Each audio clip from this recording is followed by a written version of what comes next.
దేశ అభివృద్ధికి టెలికమ్యూనికేషన్ రంగం ఎంత ముఖ్యమో అందరికీ తెలుసు. కానీ అదే రంగం ఒక భారీ స్కామ్‌కు వేదిక అయిందంటే నమ్మగలరా?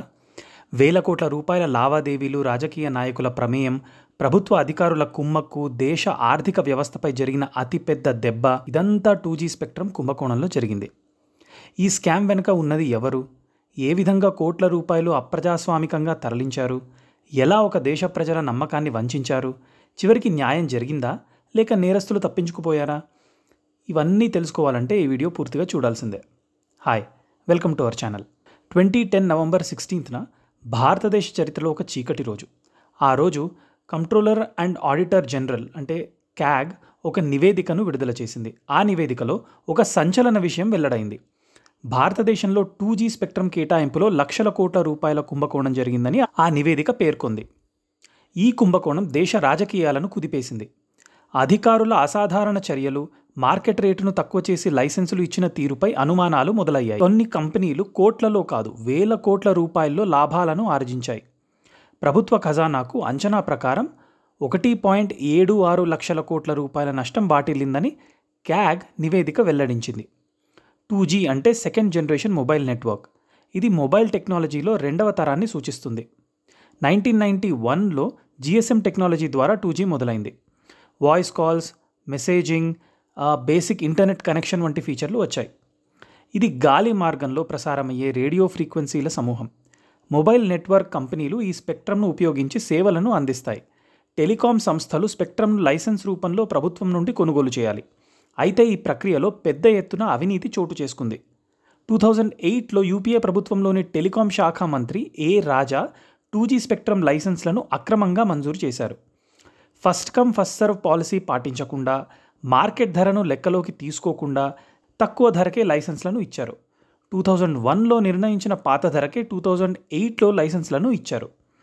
కొన్ని కంపెనీలు ముందే సమాచారం పొందాయి. దరఖాస్తు తేదీ అండ్ ఇతర వివరాలు ముందే తెలుసుకున్న కంపెనీలు లైసెన్స్ పొందగలిగాయి. టెలికాం కంపెనీలు లైసెన్స్ కోసం ముందే బ్యాంక్ చలానాలు సిద్ధం చేసుకున్నాయి. బ్యాంక్ డిమాండ్ డ్రాఫ్ట్ స్కామ్ చేశారు. ఈ స్కామ్లో ప్రభుత్వ అధికారులు, రాజకీయ నాయకులు, టెలికాం కంపెనీలు ప్రధానంగా ముడిపడ్డాయి. కేంద్ర టెలికాం మంత్రి ఏ రాజాది స్పెక్ట్రమ్ కేటాయింపులో కీలక పాత్ర. కనిమొళి కొన్ని సంస్థల అక్రమ లావాదేవీలకు సంబంధం ఉంది. Idea, Aircel, Tata, Reliance, Uninor, loop telecom సంస్థలు లైసెన్స్ పొందిన కంపెనీలు. క్యాగ్ నివేదికలో 1.76 లక్షల కోట్ల రూపాయల స్కామ్ జరిగినట్లు వెల్లడైంది. సిబిఐ దర్యాప్తు ప్రారంభించింది. 2011లో ఏ రాజా, కనిమొళిలను అరెస్ట్ చేసింది. సుప్రీంకోర్టు జోక్యం చేసుకుని 2012లో అన్ని 2G లైసెన్స్లను రద్దు చేసింది. ఎన్ఫోర్స్మెంట్ డైరెక్టరేట్ చేత కూడా విచారణ జరిపించారు. 2011లో సిబిఐ ప్రత్యేక కోర్టు విచారణ ప్రారంభించింది. 2012లో సుప్రీంకోర్టు స్కామ్ జరిగినట్లు నిర్ధారించి 122 లైసెన్స్లను రద్దు చేసింది. 2017లో CBI court A Raja and ఇతర నిందితులను నిర్దోషులుగా ప్రకటించింది. 2023లో నుంచి మరిన్ని విచారణలు కొనసాగుతున్నాయి. యూపీఏ 2 ప్రభుత్వానికి ఇది భారీ షాక్. 2014 ఎన్నికల్లో నరేంద్ర మోదీ ప్రభుత్వం అధికారంలోకి రావడానికి ప్రధాన కారణాల్లో ఇది ఒకటి. ప్రభుత్వ పాలనలో అవినీతిపై ప్రజల్లో వ్యతిరేకత పెరిగింది. ఇప్పుడు టెలికాం స్పెక్ట్రమ్ లైసెన్సులు అవిలేఖ టెండర్ విధానంలో జరుగుతున్నాయి. 4G అండ్ 5G స్పెక్ట్రమ్ కేటాయింపులో ఎక్కువ పారదర్శకత తీసుకొచ్చారు. ఈ స్కామ్ తర్వాత భారతీయ పాలనా వ్యవస్థలో అవినీతిపై కఠిన చర్యలు తీసుకుంటున్నారు. 2G స్పెక్ట్రమ్ కుంభకోణం భారతదేశ చరిత్రలో ఒక చీకటి అధ్యాయం. ఈ కుంభకోణం వెనుక అనేక రాజకీయ, వ్యాపార శక్తులు ఉన్నాయి. ఈ కుంభకోణం దేశ ఆర్థిక వ్యవస్థను దెబ్బతీసింది. ఈ కుంభకోణంపై ఇంకా అనేక ప్రశ్నలు మిగిలి ఉన్నాయి. ఈ కుంభకోణంపై అనేక విచారణలు, కోర్టు చర్యలు జరిగాయి. ఈడీ, సిబిఐ ఇంకా మరిన్ని ఆధారాలు సేకరించేందుకు ప్రయత్నిస్తోంది. కొంతమంది నిందితులు ఇంకా విచారణను ఎదుర్కొంటూనే ఉన్నారు.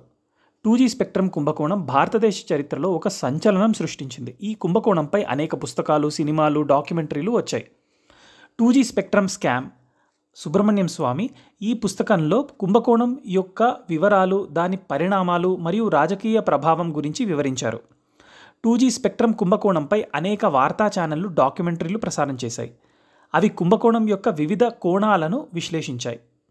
ఈ వీడియో మీకు నచ్చితే లైక్ చేయండి, షేర్ చేయండి, సబ్స్క్రైబ్ చేయడం మర్చిపోకండి.